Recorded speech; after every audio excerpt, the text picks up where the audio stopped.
I'm coming across have been doing their own work. And so it's been awesome to re-meet people that I've known for years and sort of see how, the changes that everyone has made and how we relate to each other and interact with each other in this sort of new versions of ourselves. But then also to be like connecting with new people and talking to new humans and finding other people that have similar interests and ideas and beliefs, or ideas that help you frame things in a different way, get a new perspective, have a new way of thinking about things. So that's been really awesome for me over these, as we're sort of getting the warmth of summer in the Northern Hemisphere coming back for us. Yeah. And I love that you brought up, a lot of us went inward. There was a lot of us that took that time to reevaluate everything in our life. Yeah. Okay, is this serving me? Is this not serving? Who am I? That was my big question of the last 2 years was, who am I? And I think that's so beautiful that you're looking at even the people that were in your life, like how much people have shifted and changed. Yeah. And how you continue to love people, even when you don't, you might not recognize the person that they are right now, or you might not be interested in the same things as them anymore in ways, but that you're still finding how that relationship can move forward. And in some cases they can't, right? Like there are people, I was reading an article recently, somebody was writing about how one of the greatest gifts of the pandemic was falling out of touch with people. And so the idea that you don't have to then go through a friend breakup or any sort of formal, I can't have, I don't have space for you in my life kind of thing. It's people just sort of fall away. But there are people that you don't want to let go of. And so discovering how you sort of intertwine now when everybody's branches have been growing in different directions is it's a puzzle. Yeah, it definitely is a puzzle. And I love puzzles. So that makes me happy that, it's a game. It makes it fun. And it's just a way, yeah, you're right, to reconnect to everything, to yourself, to others, to the planet, to spirit, to all the realms. So what was your biggest takeaway of the last 2 years? Like, what transition did you go through? Oh my gosh, it's been pretty epic. It's still ongoing. I refer to myself as a recovering Broadway publicist.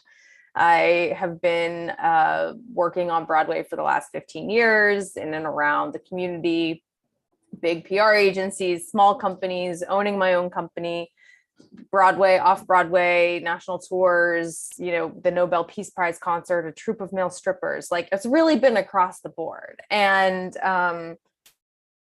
I realized that I don't enjoy PR at all, actually.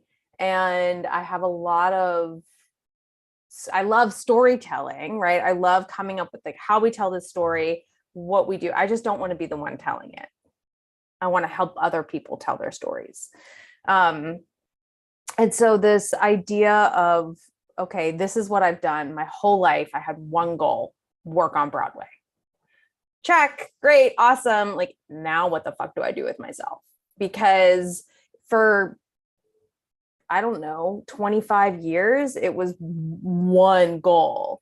And that, and 35 years, it was one goal. It was so specific. And a lot of the reckoning that has been happening in the wider world is, of course, happening in a sort of microcosm within many industries across, the globe, the theater being one of them. And a lot of what I'm seeing in the change and the not change, I'm just exhausted by the politics. I don't feel like playing games anymore. I've done a lot of work on myself. I show up who I am in every situation is who I am. There are no more games. I'm sick of playing games. So I don't know that I want to stay in the industry, at least at this time. And so I'm going for what I keep calling a palate cleanser. to Columbia University to get my master's from a program called Spirituality Mind Body Institute. Ooh. Yeah. That sounds juicy. I can't wait. I am so excited about it. We start with a summer intensive in June, and then classes proper start in the fall. I have no idea what I'm getting into because there's very little information available to once you're admitted until we get to this summer intensive. So I'm in this like state of surrender right now where, I kind of still have one foot in Broadway and entertainment because I do have clients that I work with that I have been working with on PR things. I'm really trying to step that foot out of the PR part of it. But I also have a deep, deep love for the theater community, the Broadway community, which I identify as something separate from the industry. Yeah. I see those as two separate things. And so, I have this want to support community and create space for community, but also this like a total aversion to the industry. And so I'm kind of in this like really unknown place of just following the yeses, and anything that's like, it was a hard yes to apply to Columbia. Great. Okay. We'll see what happens next. I got in. Okay, great. Yes, hard yes, we're going to go. Don't know what I'm doing, but I'm going to make this work, And so that sort of continued following the yeses is kind of what 2022 has been about for me so far. It's just like, look at the things that are an absolute yes and do them. Oh, I think if we lived more of our life like that, wow, that would make a shift in the entire planet. Mm-hmm. Yeah, I think Shonda Rhimes wrote a book about it, didn't she? The Year of Yes, where she just said yes to everything. I think so. I'm not trying to do that. I'm not saying yes to everything, but the things that are very big, very clear yeses, the fuck yeses, I'm just gonna, let's see what the next step is. The ones that are deep inside your body and soul, right? Yeah, yeah. That's so exciting. I have never heard of that program. I can't wait to follow your journey just because that sounds so interesting. So during this transition, I know that you're also work with tarot. Mm-hmm. Is this something that you use in your everyday life? Like, how do you use tarot? Because if you're going through this is a huge transition coming from one industry, recognizing this does not serve me. I'm not aligned with this. It's not soul fulfilling, although it's what I've worked for all my life. Right. And it was the only dream I had for a long time, but you reached it. Now it's time for a new dream. Right. Exactly. I actually was introduced to tarot by my therapist when I first went into therapy. Right after my grandmother passed away was the summer of 2014. And it felt like the right time to go to therapy. That was what sent me. And I was really lucky that I didn't have to like date to find the right therapist. The person I met was the right person from get, which was very, very fortunate. And she introduced me to tarot. I would, not know what I wanted to do. And I was in a session and she'd say, well, why don't we pull a card? And so we did. And we would do that, for a couple of years. And then I would say probably like 2017 or 2018, I was looking for a daily practice for myself. I didn't really have anything that was just a practice for me. And she said, why don't you start pulling a card? I was like, well, I don't own a deck. And she said, so download an app because there's an app for everything. And it was like $10, which yes, a lot for an app, but for a deck of tarot cards is not much at all. And I started pulling a card every day and, I'd tap the little red bubble to get rid of that on my screen. My Virgo moon was like, nope, we can't have that. So I would pull my daily card and I get to tap my screen again and see this beautiful imagery. And then it would flip the card for me and let me know what the description was. And so I started to get to familiarize myself with more of the cards for that. And then shortly before the pandemic started, I was gifted my first hard copy of a deck. So I didn't have to use my phone and was then able to start doing readings for other people because that's very difficult to do on your phone. So I started doing readings and then everything went online. So I started trying to figure out how to do readings virtually for people. And they actually worked out quite well. And so I've been doing lots of those during the pandemic. A few in person here and there for folks that were either already in my life or, were in New York where I am. But for the most part, we've been doing digital readings for the last couple of years. So. Oh, how cool. So you really decided even before this Columbia thing, like I'm finding my way to step out. Like yes. adding in little things like the tarot readings and stuff like that. Yep. Yeah, the tarot, I like to say tarot is a visual or a physical representation of information you hold within yourself. So whether it is, something that you know in your gut or in your heart, like in the deepest core of your intuition, but the information hasn't made it up to your head yet, that tarot is helpful because it can show you what some of that is. The cards never lie, and the person who's receiving the reading is also the one who's kind of like doing the reading. I'm just like over here translating basically, but it's as though like you're sending yourself a meme. You're saying, this is how I feel about this thing, and it can really help us put language to something that we might not have had words for previously. And I think that is one of the most powerful things about a tarot deck, is that it helps us to wrap our heads around our hearts and our guts. Oh, I've never heard tarot explained that way. It's like a warm hug. Yes. Yeah, that is sure. So when you say visual representation, I don't actually have any tarot decks. I have a lot of oracle decks. Are they a lot more like, I don't know any of the differences or anything. Sure. So I'm going to be total novice asking the questions. Excellent. But are they like different decks, like oracle decks? Is it something that it's like all one but different visual representations? Like how does tarot like the cards themselves? I'm really curious because I'm a visual. I love that question. So the biggest difference between an oracle deck and a tarot deck is the structure. An oracle deck has a lot of freedom to be whatever the author wants it to be. So you can have as many cards as you want. Your cards can have whatever meanings you want. You really, as an author and a creator, have a total sense of freedom for what you want it to be. A deck of tarot cards always has the same structure. Okay. So there are two parts of the deck. You have a major arcana and a minor arcana. And arcana basically just means section or part. So the major arcana, those are our magic cards. So when they show up, we like to pay special attention. There are 22 of them. They're numbered 0 to 21. And they start with the Fool, that 0, the numberless number. And that is like that first step on a journey, very fresh, naive, trusting. Every step of the way, the Fool is just always trusting, no matter how they're treated.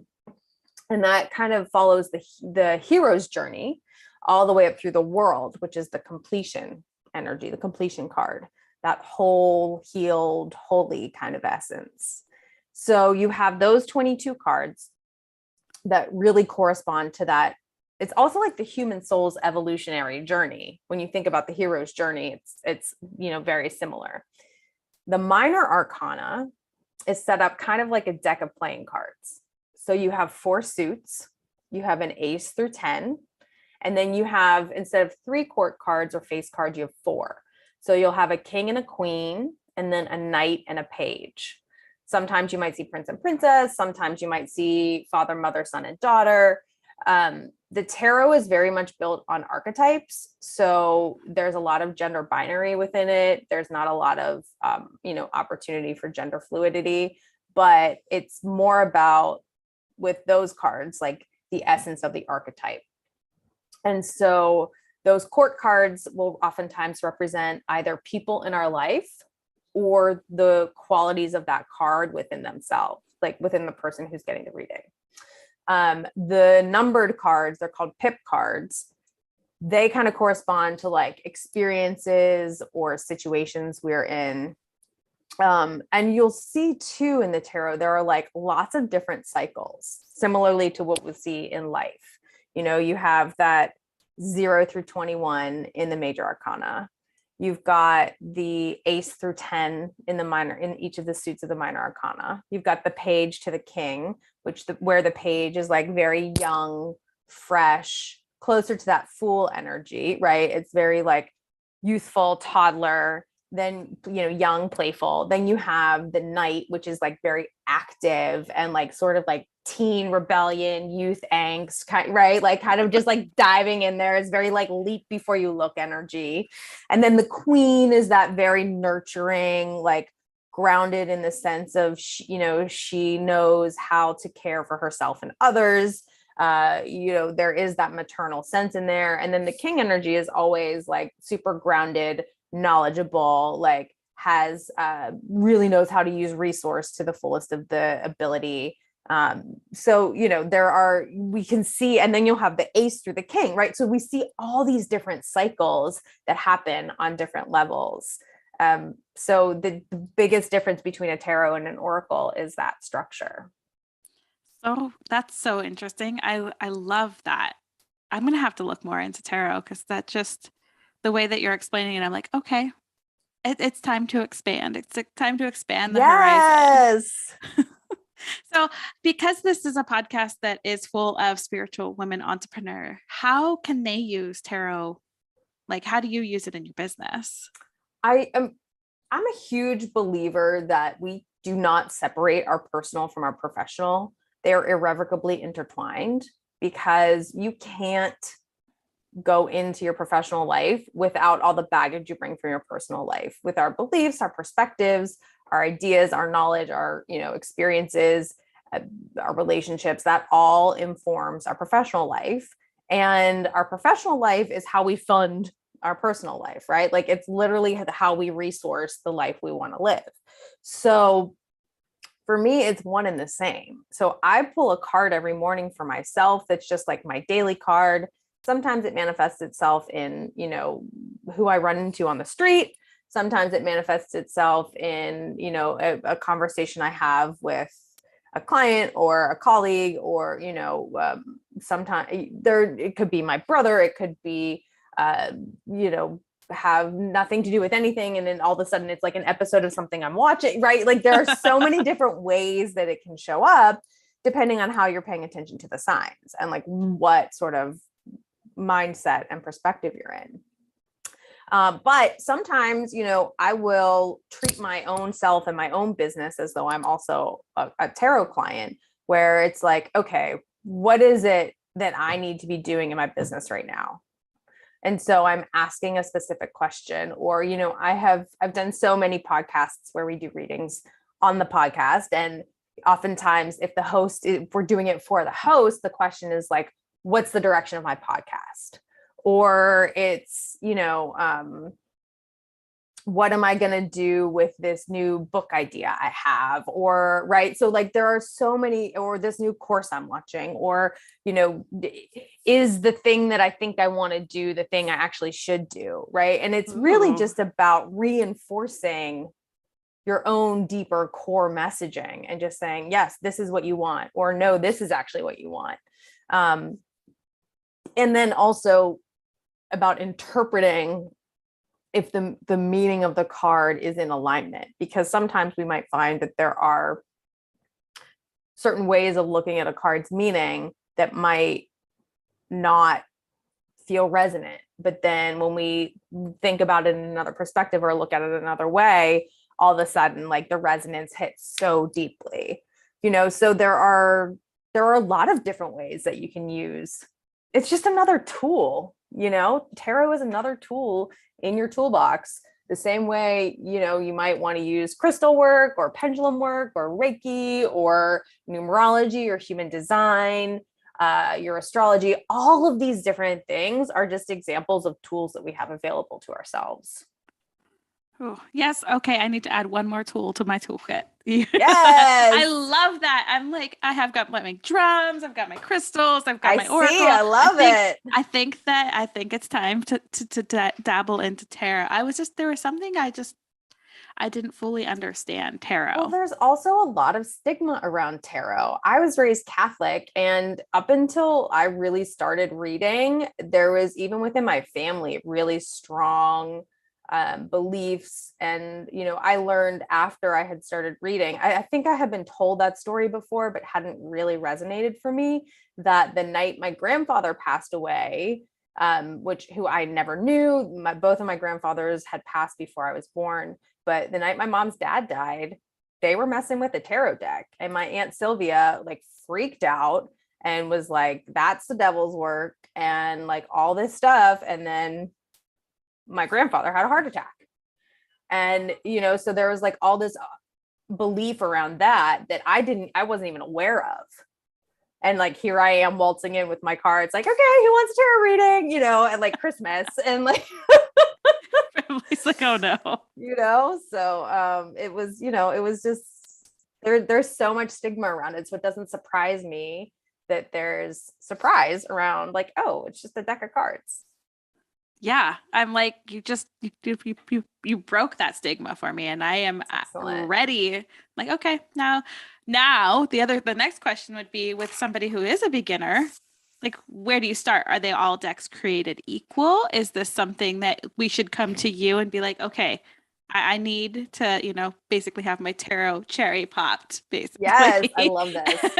Is this something that I come to you to help me find the right deck that's aligned with me? Like, I want to know all the things. Now I'm piqued my curiosity. I haven't been a sort of tarot Sherpa for anyone yet, where I am like helping guide that introduction experience as far as like a new deck or what they think aligns. I would say, there are so many decks out there. If you have a particular interest or a specific style that you like, I'm sure you could find it.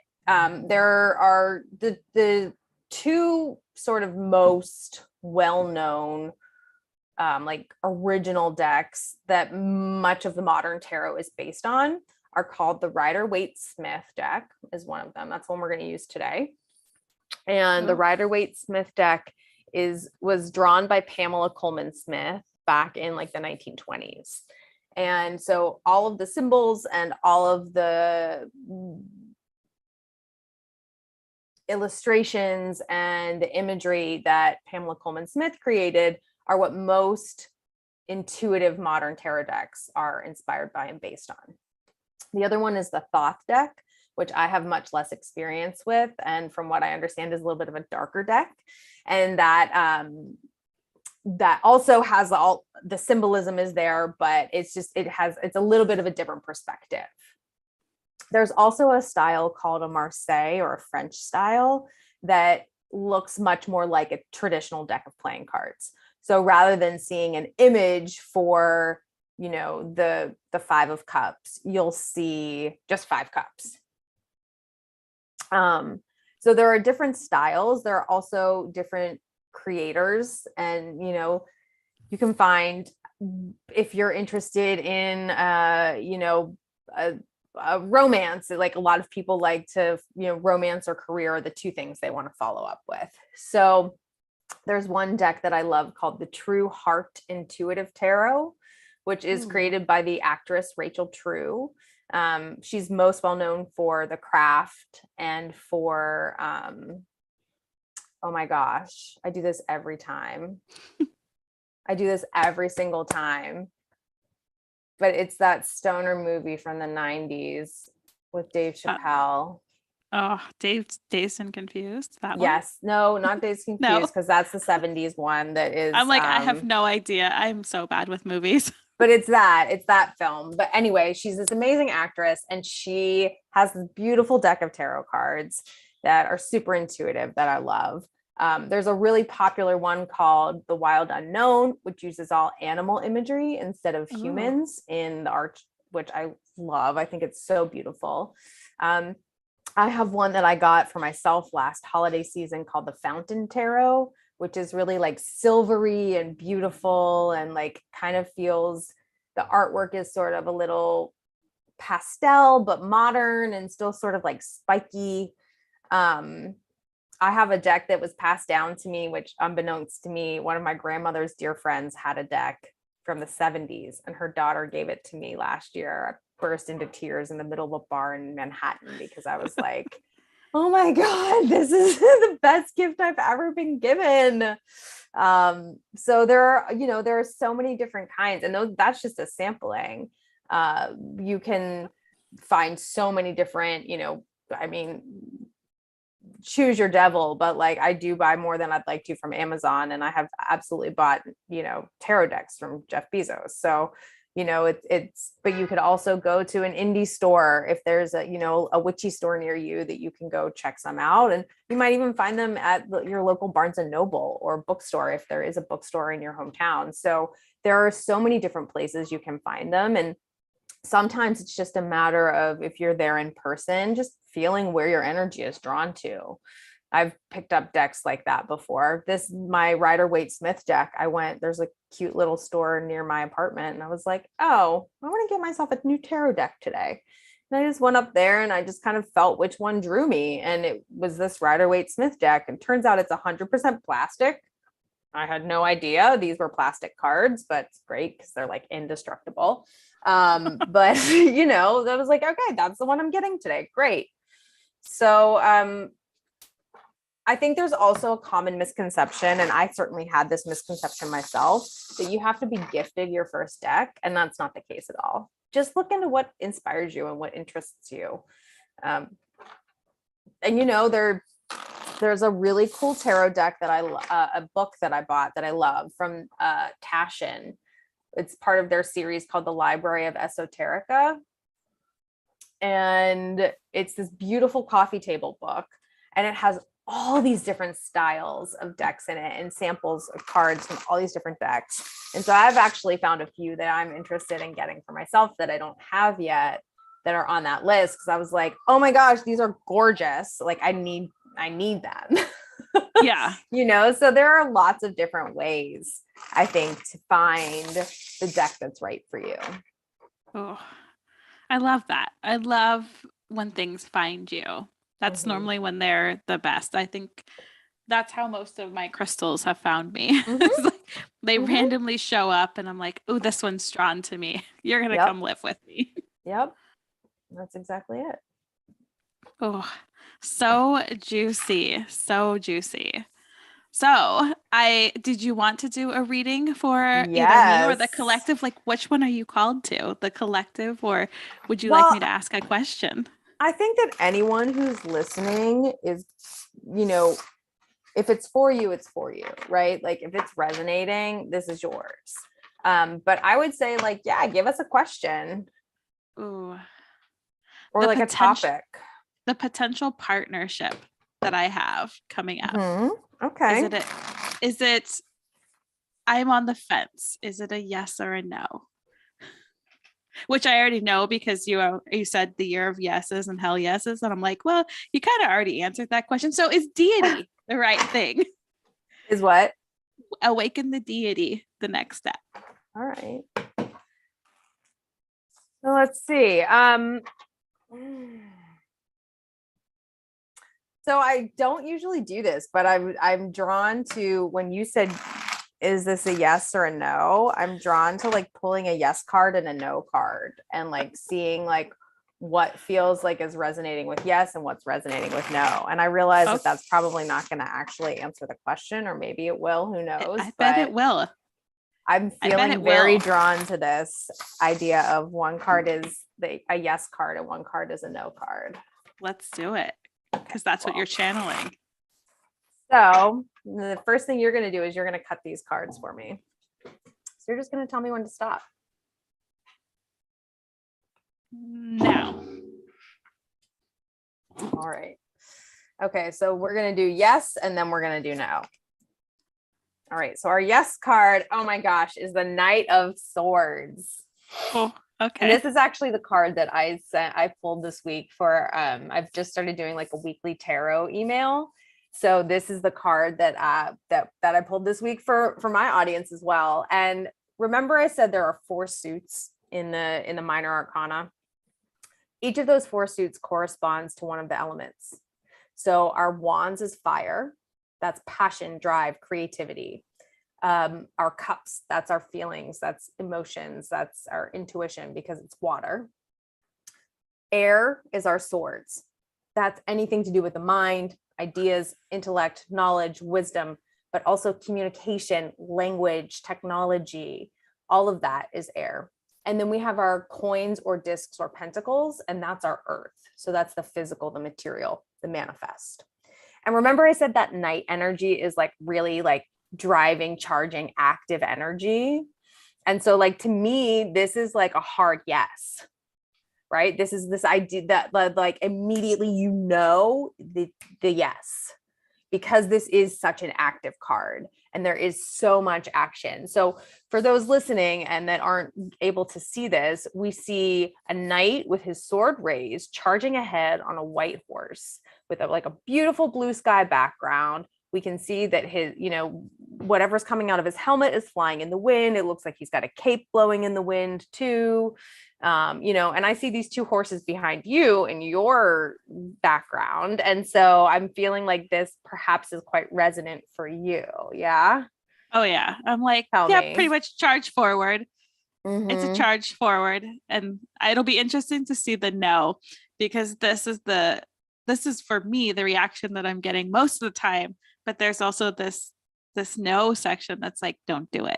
Don't do it. Don't partner. And is the no section inside of you or outside of you?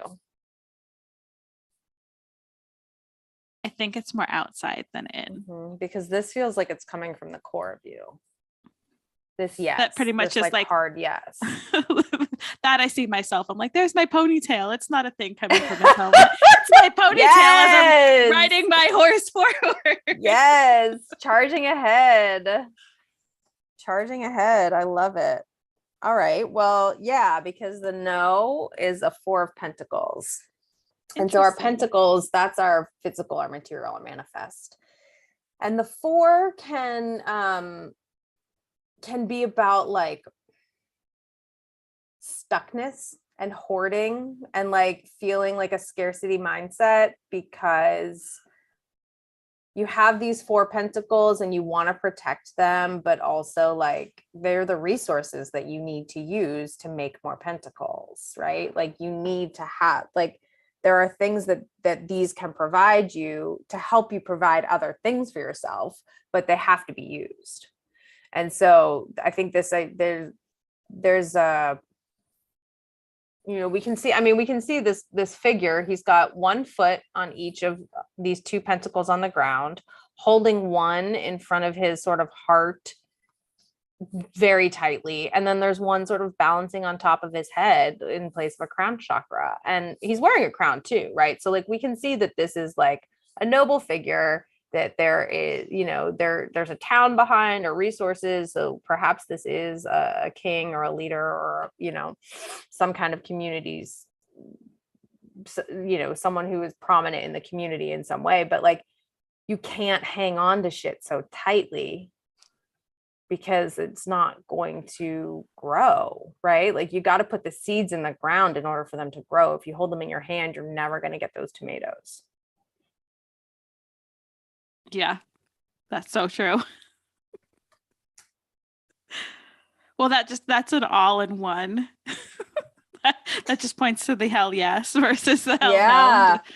And it's funny the way that you, like you said, I need a tarot in my life. That just proved it to me. Listeners, if you have not. Oops, sorry. I think backwards. It's a totally different energy. Right. Okay. And so now for those that are watching, is this 2 or 1? Like, is this on the left side or the right side for you? That's on the right side. Okay, great. So I get so confused with these cameras all the time. But now we can look at both of these cards together, right? And we can see that when we put them next to each other, the Knight of Swords is like forging ahead away from this scarcity mindset, this holding of resources, this idea of, I need to hang on to this because it's all I'm ever going to have. Because it's not true. And we know that it's not true, because if we forge ahead, we're going to find new grounds, new connections, new relationships, new ideas, new resources. But the forging ahead part has to happen. So interesting. And I have to be able to let go of those things, like the money, to create the partnership. Mm-hmm. It's so interesting. I am in love with tarot.